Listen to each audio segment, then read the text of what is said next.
Olá! Começa agora o Eleições Gerais, um programa do Tribunal Superior Eleitoral. E hoje você vai conhecer mais sobre os bastidores de uma eleição. Quem vai falar sobre isso é a diretora-geral do TSE, Patrícia Maria Lande, em entrevista à jornalista Giovana Cunha. Os números falam por si só e revelam a dimensão da eleição geral de 2010 no Brasil. São mais de 135 milhões de eleitores, 500 mil urnas eletrônicas distribuídas em 418.748 sessões eleitorais de 5.567 municípios e mais de 2 milhões de mesários focados em um só objetivo: garantir o sucesso dos trabalhos que começam quando a última eleição termina. É isso mesmo, a Justiça Eleitoral não para. E é para falar desse dinamismo e da complexidade do processo que eu converso agora com a diretora-geral do TSE, Patrícia Maria Lande. Diretora, muito obrigada pela presença. Como que é essa logística de fazer uma eleição geral? Qual a diferença de uma eleição municipal para uma eleição geral? Há essa diferença para a Justiça Eleitoral? Nós sentimos, principalmente no TSE, uma grande diferença. Você acaba interagindo mais numa eleição geral do que numa eleição municipal. É claro que se você utilizar o pensamento de quantas sessões você vai ter, de como funciona a justiça para os dois processos, ele acaba sendo idêntico. É o mesmo número de sessões, a quantidade de urnas idêntica, mas tem um perfil diferenciado que é a nossa participação. Nesse momento de eleições gerais, nós somos mais atuantes, nós estamos mais dentro do processo do que das eleições municipais. Aqui nós recebemos as propagandas eleitorais gratuitas, então a gente acaba interagindo de uma outra forma. Agora, toda a logística, todo o processo, ele é extremamente complexo, tanto numa eleição quanto em outra. Nós vamos ter aí toda uma movimentação de pessoas, uma movimentação de equipamentos, que parece um pouco que você está montando um cenário para uma guerra, para uma grande batalha que você vai ter um dia para ter um término disso.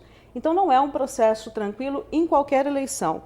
Mas é claro que na eleição geral você tem os focos todos voltados, os olhos de todos voltados para a eleição de um presidente. Então você acaba tendo aí momentos diferenciados. E por falar em guerra, já que a senhora falou que parece que está preparando uma guerra, existe aí a presença de tropas federais. Em que momento essas tropas federais elas entram em ação? Nós temos dois momentos distintos. Nós temos o momento da logística, porque a gente não consegue, fora da Justiça Eleitoral, a gente não consegue perceber como é que a urna chega até uma comunidade indígena, uma aldeia indígena. Para ela chegar até ali, ela tem que ser transportada. E esse transporte nós contamos com o apoio das forças federais para que a gente consiga colocar a urna em todos os locais do país. A gente efetivamente tem vários processos, então nós temos agora, nesse momento, uma discussão extremamente interessante, que nós estamos preparados para fazer a logística das urnas no Amazonas, seguindo pelos rios. Mas efetivamente nós tivemos um período de seca. Então como é que nós vamos transportar as urnas? Então nós mudamos agora o processo de logística para fazer uma logística aérea. E esses nossos parceiros, as forças federais, a Aeronáutica, Exército, Marinha, acabam se articulando para atender todas as necessidades da Justiça Eleitoral. Estava fora da programação. Estava fora da programação. Nós estamos desde abril montando uma programação específica, então toda a parte de logística, em maio nós já tínhamos definido. Mas aí nós temos as questões climáticas que vão aparecendo, nós tivemos as questões em Alagoas e Pernambuco, isso nos trouxe algum tipo de dificuldade, mandamos para Alagoas uma carreta especificamente, para fazer às vezes de vara itinerante, para poder atender toda a população que não tinha documentos. Então nós tentamos, à medida que o problema surge, a gente vai buscando auxílio das forças federais para a gente tentar fazer a logística mais rápida e possível para aquele momento e também a gente conseguir fazer com que aquilo efetivamente se realize, que aquela sessão entre em funcionamento. Nós estamos mapeando, então a nossa área de logística mapeia tanto a colocação das urnas, quanto efetivamente qual é o processo para você chegar com as urnas até a localidade. Não é fácil, é uma operação extremamente delicada, você precisa de uma série de parceiros, porque senão você não realiza a eleição. Eu acho que isso é uma das grandes vantagens da Justiça Eleitoral. Ela realmente conseguiu estabelecer parcerias nas comunidades e parceria com as forças federais para que a gente possa realizar as eleições. Hoje a gente tem uma certa tranquilidade de dizer os parceiros da Justiça Eleitoral são antigos, são históricos e gostam de fazer eleição junto com a Justiça Eleitoral.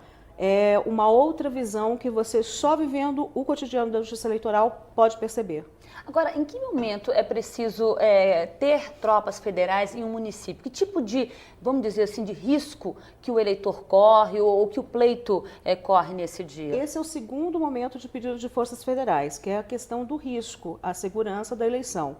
Então, qual é a parceria? O juiz eleitoral, diante de uma séria disputa ou diante da região que passa por alguma dificuldade política ou por ser uma região mais violenta, ele, juiz eleitoral, identifica ao Tribunal Regional que ele precisa de apoio das forças federais para fazer efetivamente o apoio da segurança.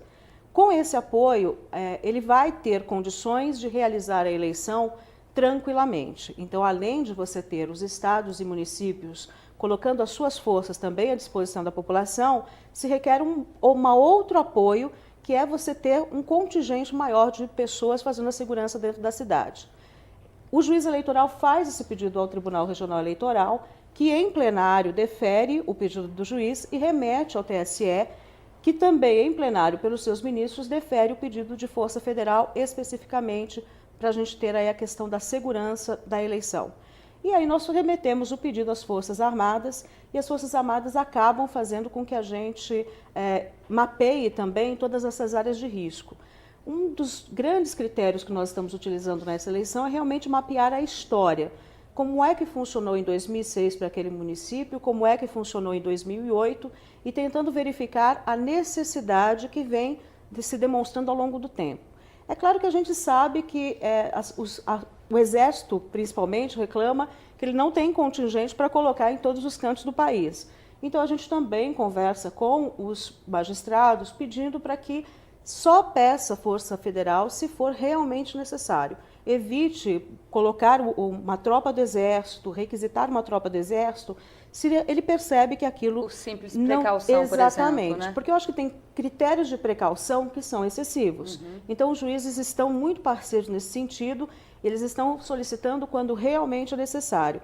Tivemos vários casos de parcerias de tribunais que os presidentes foram até seus magistrados e pediram para que eles fossem extremamente contidos no uso de apoio de segurança federal. Mas, infelizmente, a gente sabe que aí é uma questão mais difícil, você tem uma questão política, você tem uma questão de embate, às vezes, de correntes diferentes, e aí o juiz, percebendo que há na cidade alguma movimentação mais difícil, ele efetivamente acaba fazendo o pedido e, se isso é constatado pelo tribunal, vai subindo até que o TSE defira o pedido e remeta esse pedido oficialmente. Quer dizer, tem que ficar atento à campanha, ao desenrolar da campanha, aos problemas que vão surgir no decorrer dessa campanha, não é mesmo? E é muito interessante que quanto mais próximo ao final da campanha, mais os ânimos se acirram. E aí você tem uma quantidade de pedidos assim, mais elevado por conta disso.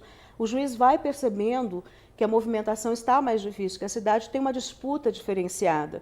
Então, a gente percebe que aí o juiz olha para aquilo e fala, bom, eu não fiz o pedido, mas agora eu vou fazer, porque se não fizer, eu tenho medo que aconteça alguma coisa na cidade. E justamente nessa hora é mais uma surpresa que chega para a Justiça Eleitoral, que está providenciando toda a eleição. Como que vocês fazem para providenciar essa tropa federal que é pedida em cima da hora? Nós estamos trabalhando em sistemas de plantões. Então, nós temos um plantão administrativo e temos um plantão na judiciária. Mas também a área que recebe o pedido de apoio logístico é centralizada ali na diretoria-geral. A ideia é que nós recebamos o pedido e automaticamente já damos todo o encaminhamento e passamos isso o mais rápido possível para os ministros relatores poderem decidir. Efetivamente, enquanto nós tivermos sessões de julgamento, nós estamos passando para o plenário fazer o deferimento daquele pedido ou não. Corre-se o risco de ainda, no dia da eleição, a gente ter um pedido extraordinário e teremos que fazer com o que for possível para atender no caso de uma situação de risco. Isso acontece normalmente,